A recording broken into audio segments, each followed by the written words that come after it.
Hey everyone, it's Ben Hardy here, and in today's video, we're doing a driving comparison between the Ford F-150 Lariat, the Ram 1500 Laramie, and the Chevy Silverado 1500 LTZ to see which of the big three trucks drives the best back-to-back. Before we get into this video, I want to give a huge shout out and thank you to the Lariat Miller Ford, Lincoln here in Provo, the Ram here in Provo, and the Chevy here in Provo for providing me with all three trucks. All of these are available for sale, so if you're interested, I'll include a link to their websites in the description down below so you can check out these trucks and the rest of their inventory. And then on a side note, if you want to save time and money the next time you purchase a car, link to my car buying guide in the description down below. Let's get into it.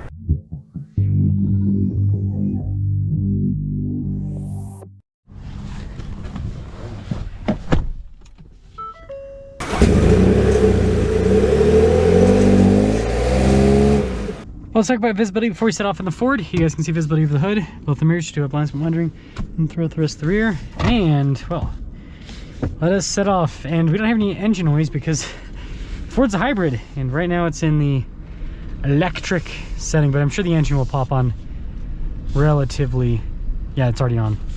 See, I feel like it would have popped on relatively quickly because it's pretty hot today. It says 109 degrees. You know what? I took like a 2-minute break sitting under a tree because I felt odd. I don't feel bad for that break anymore. I felt kind of guilty. I was like, I need to be working, but now I feel justified in taking my 2-minute break. But anyways, setting off here in the Ford. Really smooth with the ride quality.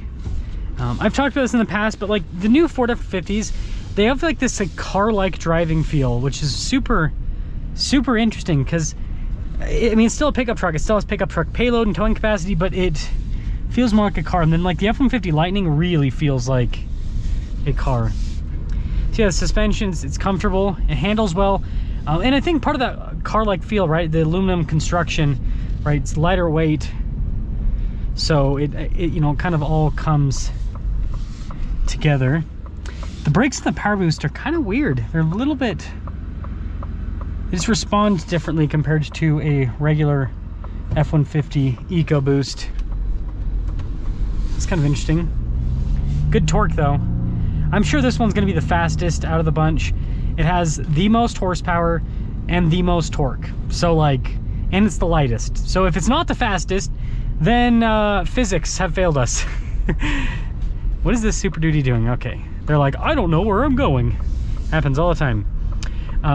Seat comfort's good in the Ford, so I think that's another plus. And it's pretty well insulated as well. So I think they've done a good job when it comes to, I guess, luxury truck driving experience. Woo! It's quick.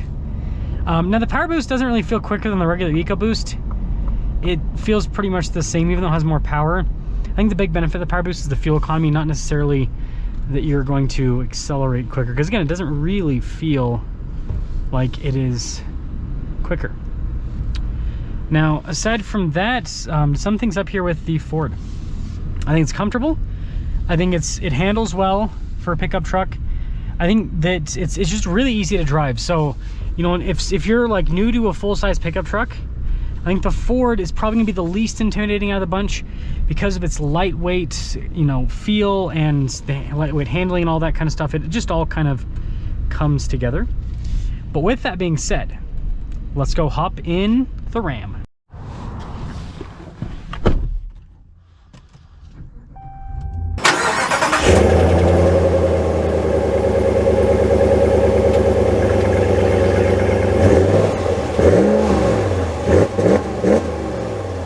Let's talk about visibility before we set off. Here's visibility of the hood. Both of the mirrors do blind spot monitoring throughout the rest of the rear.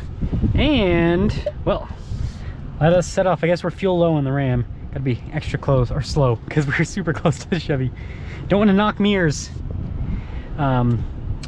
Anyways, with the Ram compared to the Ford. So, this has a very smooth feel, just like the Ford. Ooh, cool, we can go through this way.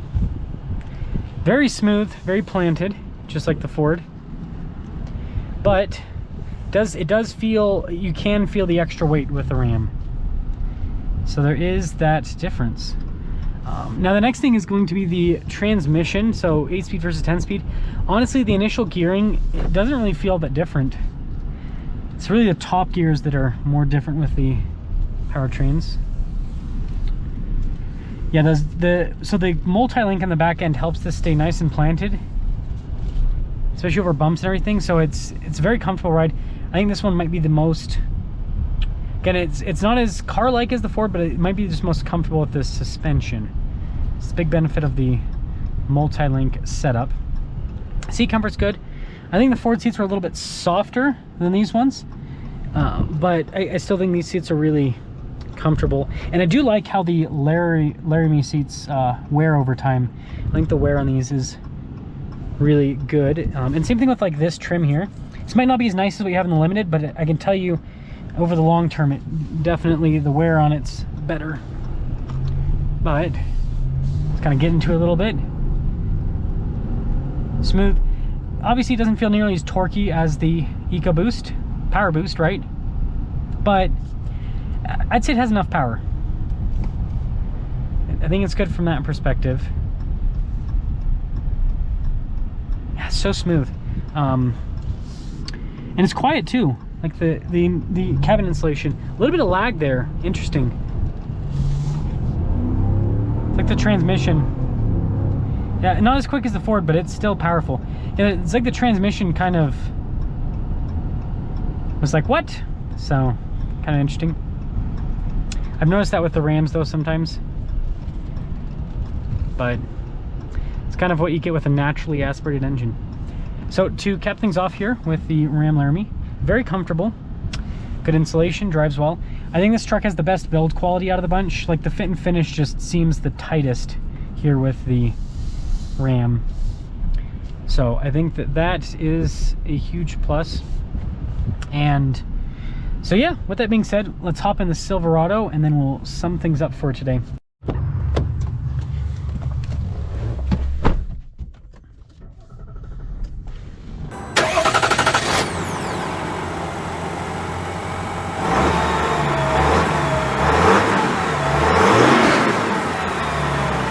So let's talk about the visibility here in the Silverado before we set off. Here's your visibility of the hood, and I hope we can see the heads-up display, both the mirrors, with the rest of the rear.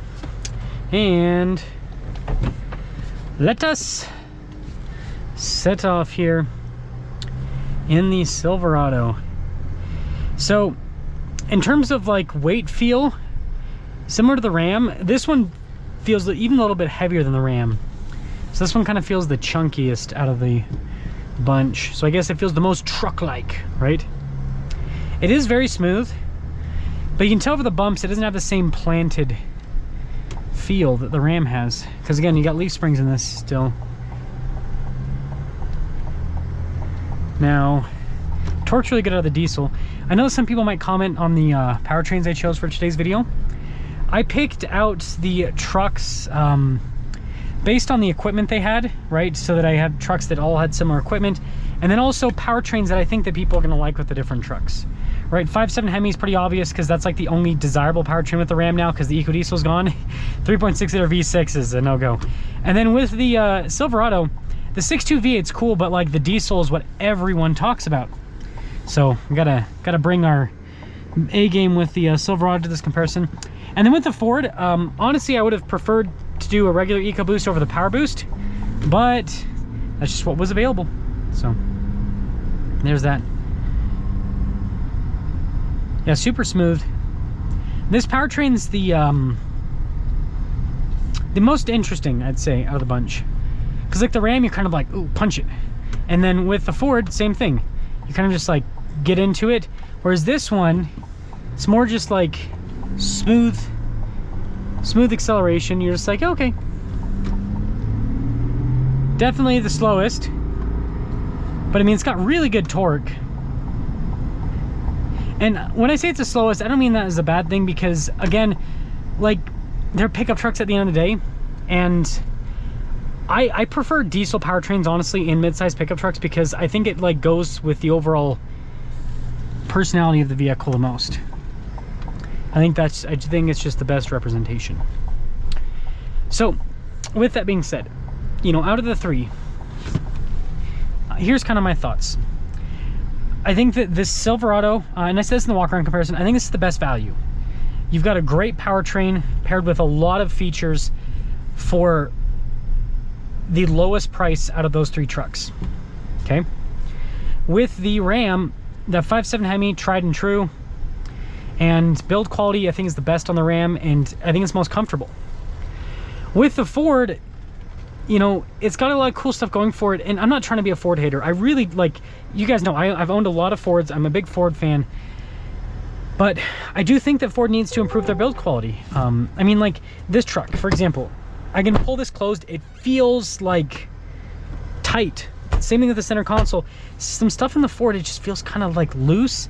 And I don't know, I think it's important in a pickup truck for it to feel tight and sturdy, because, like, that gives you the perception that this truck's gonna last a long time, right? So yeah, with the driving, again, I think the Ford drives the best in terms of, like, it's the easiest to drive and it's lightweight, nimble. I think the Ram, though, is most comfortable to drive, and this powertrain, though, like, it's so good. So I feel bad for you if you have to, I shouldn't say feel bad, but, like, I do feel bad if you're having to choose between these three trucks, because it's such a hard decision. Because, like, this is the first time, I've been reviewing trucks for years now. This is the first time where I feel like every single automaker has a really good option to where, like, you don't win when you choose one over the other. Like, if you buy the Ford, you can't say, oh, this is the best for sure. Like, it's just not the case. Like, there's upsides and downsides to all of them. Let me know which one you like the most. But if I could get this engine in the Ram with how that rides and everything, but then the lightweight feel of the Ford, that would be, like, the coolest truck ever. But obviously, yeah, not enough money in the world to make that happen. Anyways, let me know which one you'd pick.